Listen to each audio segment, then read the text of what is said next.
पल पल हर पल तेरी लगन, तेरी अदाएं ले गई मन।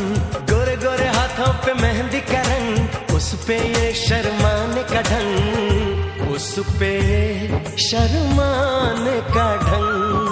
हाँ मैं शर्माई प्यार की लड़ाई में, टूट गई चूड़ियां कलाई में, कलाई में टूट गई चूड़ियां।